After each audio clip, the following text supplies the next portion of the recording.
हासिल दिलो निगाह मुसलमान ही तो कुछ भी नहीं।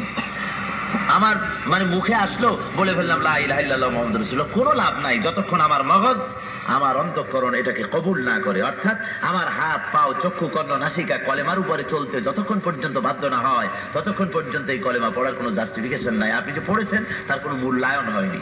মূল্যায়ন হবে তখন যখন এই কলেমা ভিত্তিক জীবন পরিচালিত হবে তখন।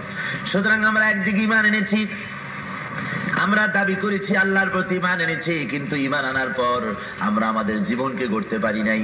আমাদের জীবন ভিন্ন পথে প্রবাহিত হয়েছে। জীবনকে দুইটা ভাগ করে দিয়েছি। এক ভাগে আমরা সমাজনীতি, অর্থনীতি, রাজনীতি রেখেছি এক ভাগে, আর এক ভাগে নামাজ রোজা হজ যাকাত রেখেছি।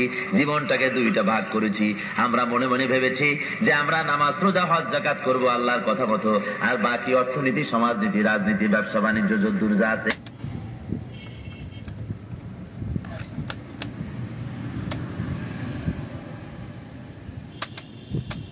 কোন পথ নাই, এটাই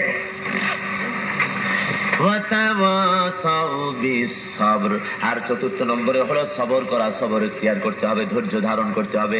ধৈর্য ধারণের অর্থ কি?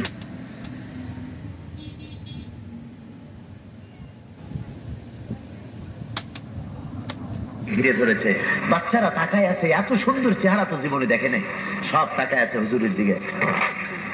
আবাল বৃদ্ধ বনিতা সব রাস্তায় নেমেছে।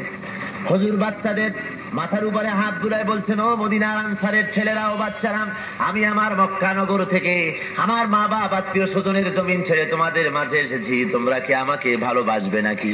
বাচ্চারা কি বুঝলো রসুলের কথা? বাচ্চারা হুজুরের চেহারার দিকে তাকায় বলেন, ইয়া রাসূলুল্লাহ, আল্লাহর কসম করে বলি, শুধু কি আপনাকে ভালোবাসবো, যখন প্রয়োজন হবে তখন আপনার জন্য, ইসলামের জন্য আমাদের তাজা প্রাণগুলি আপনার কদম মোবারকে আমরা উৎসর্গ করে দেব। সুবহানাল্লাহ।